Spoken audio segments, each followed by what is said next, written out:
always playing in the back of the room. Now I have my own prescription like an adult. I'm not gay, but she's a lesbian, so she wouldn't like me. Showgirl. What is the messiest thing you've ever done in a relationship?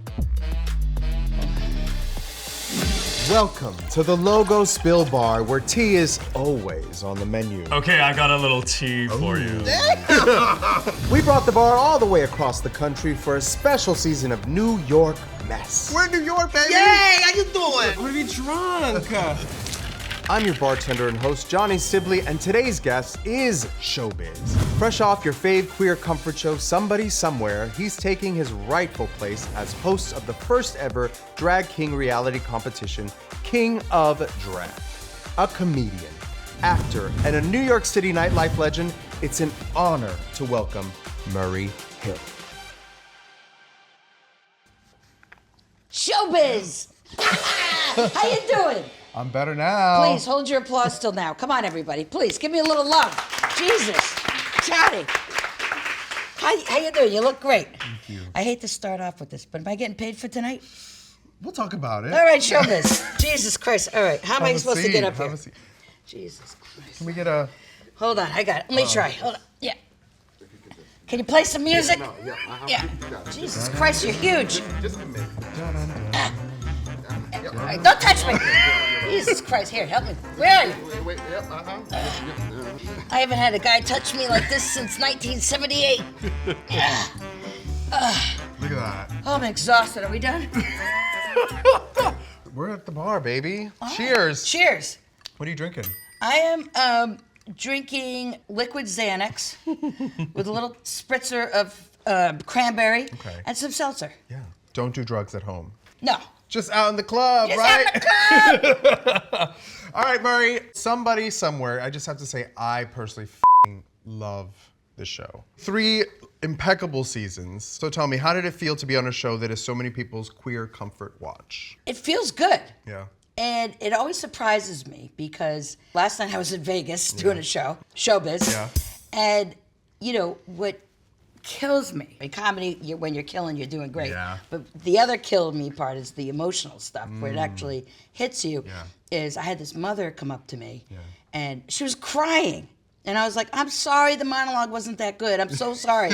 And she goes, no, I have a trans kid. So it's like when it's outside of the show business of it all, and when people don't see a lot of trans men or drag kings on TV, and they feel seen, and they feel hopeful. And like what I loved about Fred, and I thank HBO and Bridget, my good buddy, and Carolyn Strauss, the producer, is Fred was just allowed to be, just like everybody else. He had same issues as everybody else. And so, you know, it was a joy to get to do it and not be, you know how it is, you know, when you play queer characters, they're usually getting killed. That's funny that you say that because, you know, as a queer person, you do watch certain things and you think, oh, when's the other shoe gonna drop? When's it gonna go south for Fred? But it really was so nice to just see you in your joy. And like the most like crazy thing that Fred had to endure was the fact that his wife wanted to make him lose weight. I'm like, isn't that? It didn't work. That's why they canceled the show. I'm sorry, not canceled. Ended comfortably. Euthanized. All right. So Fred Rococo was actually written for you. You didn't audition, baby. You got straight to offer. So do you feel like auditioning is beneath you? Johnny, I'll tell you this. If I had to audition for the role that was based on me for Somebody Somewhere, I probably wouldn't have gotten it. Okay? So auditions aren't beneath me. I don't love doing self-tapes. I'm 1 for 750. Oh, you keep track. Yeah, so I've only gotten 1 part from self-tapes. Listen, and that's more than a lot of people. All right. See, look at him staying positive.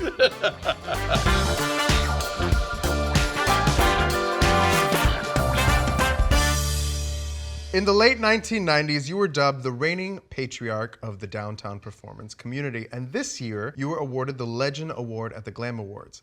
What is it about the nightlife scene that really allows the queer community to flourish? Well, let me tell you, kid. Back in the 90s, right? If you were a queer person, you came to New York because you were discriminated against at home, in your communities, in your small towns, in your other cities. So you came here and you went into the nightlife and they just took you in didn't ask any questions. Nobody asking your birth name. Nobody asked about your childhood. Nobody's asking you anything. The nightlife is what literally showed me chosen family. Yeah. So, when I got here, it was Jackie Beat, Sherry Vine, Lip Synca, Girlina, all these wonderful people that just took me in. And Lady Bunny. Lady Bunny put me in Wigstock. There was a lot of community back then. It's just like every type of person you could imagine is in there. Everybody's getting along. And then you go home to your misery, right?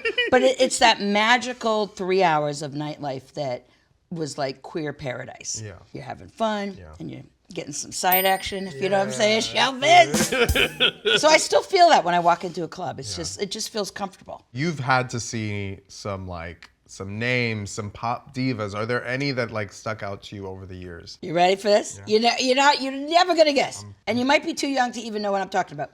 Leroy from Fame. Oh my God, yeah, of course. Yeah, and I was like, what the f***?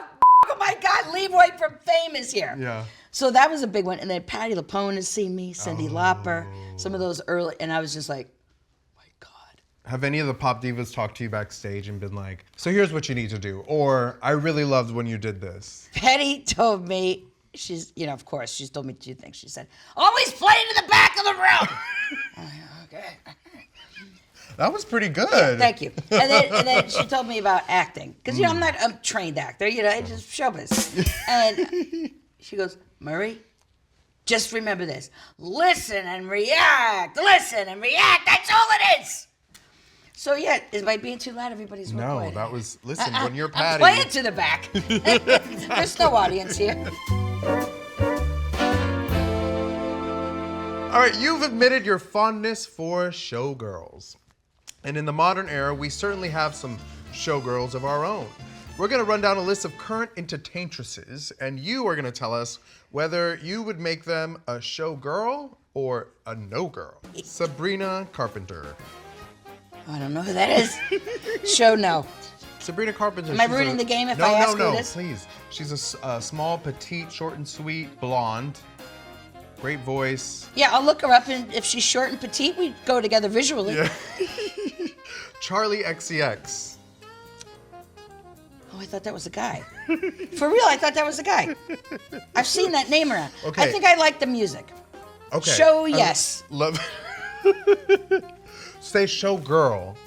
Showgirl. Yeah, there you go. I mean, can you have somebody over 30 for Christ's sake, so I don't look like I don't know how to play this game? Chapel Roan. Okay, now I'm not gay, but she's a lesbian, so she wouldn't like me. But I like her. Showgirl. Okay. Beyonce. Oh, no, we've already, What does that mean? one of those songs is about me. Oh my God. Yeah. Can't wait to go back to Showgirl. Lady Gaga. Showgirl. Showbiz, showgirl. Suzanne Barsh. Showgirl. Yeah. And, Suzanne, I love her. She's been in show business for 75 years. Yeah. And I'll always be younger than Suzanne and RuPaul. So I love hanging around with both of them. Yeah.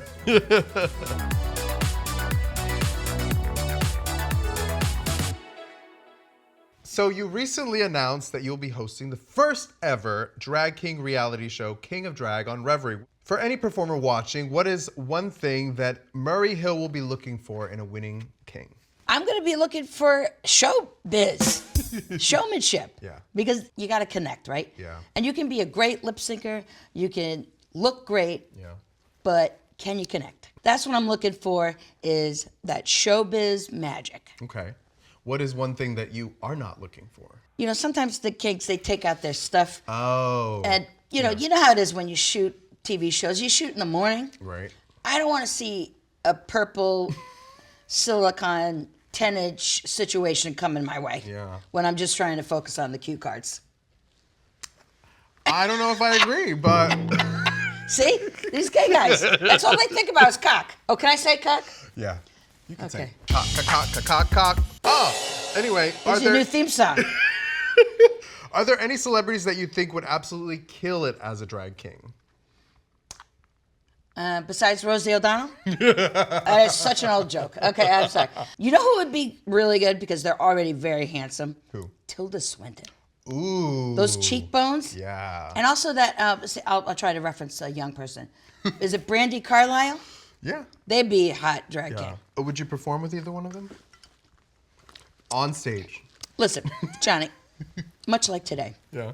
if there's any money involved, even if it's $20, I'll be there. So thanks for the car ride here and the 20 and the 5 singles.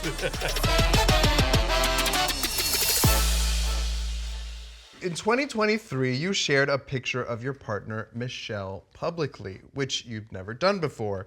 You said that when you were coming up, drag etiquette was to never break character, but you were really inspired by the younger generation to be open. So how is it to actually share your partner with the world? This is not a plug, although I know you like plugs. I'm writing a memoir. It was due 8 months ago. Yeah, classic. Showbiz. And I was inspired by the young kids because I never was going to tell my story. But, you know, people don't do that anymore. Yeah. They share, and so I'm going to share my story. Mm-hmm. And, you know, I'm in my 50s, and every relationship that I've been in has been an absolute shit show disaster. So I finally got to a point after spending $6-7 million on therapy. Mm-hmm. I have like 4 therapists, 2 psychiatrists, and a counselor. I finally, you know, have a wonderful, loving relationship. I didn't even know it could exist. Look at that. So, yeah, let's share it. Yeah, share it. Have you guys been approached for a threesome? Okay, cut. So, are you asking me you want to be with me and my girlfriend? No, just let me know the answer to the question. Do you want to be a threesome? Because I'm not gay. Yeah, no, I know. I was just wondering if you guys were a little open or, you know. Do you have a sister? I do. All right. Beautiful sister. Okay, get your sister involved. Okay. And then it's me, your sister, my girlfriend, and then you're going to be at your Logo Spill bar drinking until we're done. Just give us 20 minutes. Okay, you can put it back on. Put it back on. You said Michelle was the first girlfriend that you actually liked and that your exes would all agree. So what is the messiest thing you've ever done in a relationship? All right. I was not prepared with these questions, but that's fine. I dated this woman who was special. She was the kind of woman that you know, that you date before you go to rehab. Uh-huh. And she was. Now, the craziest thing, and this is fucked up, is I loved her. I'm not a dog person, but I loved her little poodle. Mm-hmm. And had a white little poodle. Yeah. And the sketchiest thing that I did was the dog, this is an exclusive. The dog was on Prozac, and I couldn't find my bottle, so I took a pill from the dog, and I took it myself. That is probably one of the lowest things I've ever done. This is before rehab. Yay. Yeah, now I have my own prescription like an adult. Before rehab. Oh, God. You got to get a rib shot for that one.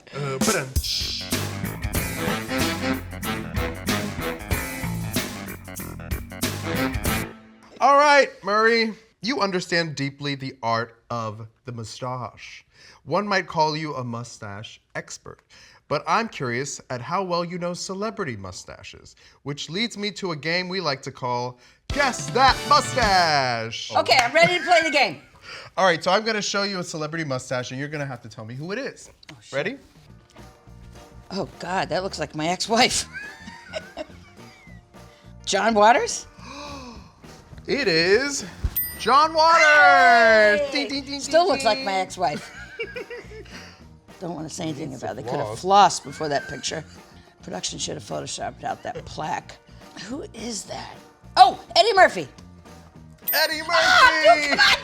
This is a game I can play. Mustache. That looks like that guy that played Bob Dylan. Who is? That very popular guy. Timothy Chalamet. Oh my God, I'm doing great. Oh my God. This is a coin after this. All right. Tom Selleck. Oh my God, it's Tom Selleck. Oh, wait, hold on. Let me see. Look at that. Ooh. That's what I look like naked. Can you get that on camera? Yeah, that's me. I know who that is because I was on Family Feud. Yeah. And I said, listen, you and I are the only 2 straight guys on set. And he actually went. That is what the Steve Harvey. Now he's got great teeth, but they're not his. But Okay, this one's a little blurry, but Prince. I don't think I. Prince. Jesus. Oh, that's my baby boy's. That's my baby boy, Who is it? Pedro. Oh, Pedro Pascal. Look And I at gotta, how yeah, handsome. I got to meet him recently, Yeah. and I fanned out on him. Did you? And I just saw on my way over here Yeah. that his comments backing up the trans community. Oh, so yeah. thank you, my baby boy. That was really good, Murray. So how did I do? You won a drink ticket at the Logo Spill Bar.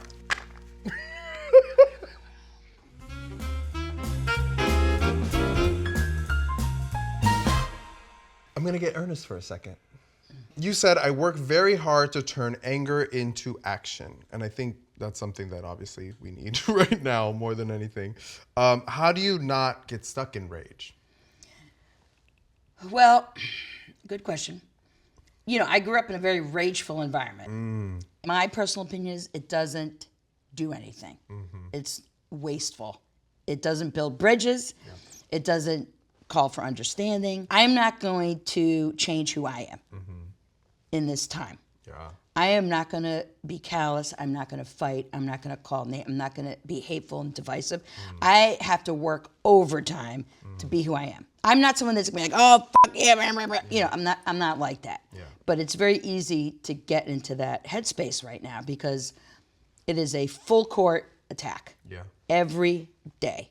You can't laugh and hate at the same time. It's scientifically impossible. Now, science is still a thing for the next few minutes, but you can't do it. You know, I make a joke, and sometimes I make a joke to deal with things that are difficult. I'm like, oh shit, how long have I been here? How long have I been here? An hour? An hour? I've lost a couple more rights since I've been here. You know, I know it's dark, but you know, but it's like we can't change who we are. This community is loving. Queer people are not going on to MAGA's websites and saying, you don't deserve to be married. It doesn't happen. Right. So we're not the ones with the problem. Yeah. It's they got the problem. Yeah.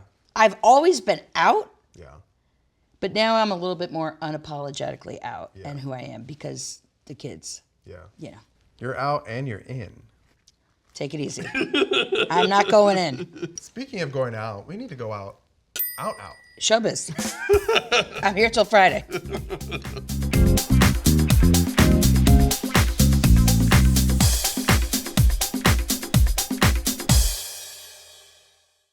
They just gave me $5 to say, please subscribe to Logo Spill. Is that the right thing? Or is it logospill.com? That has to stay in the whole thing. No editing that. You're watching Logo Spill. Please subscribe. Do it now, baby. Yes! You and my yes.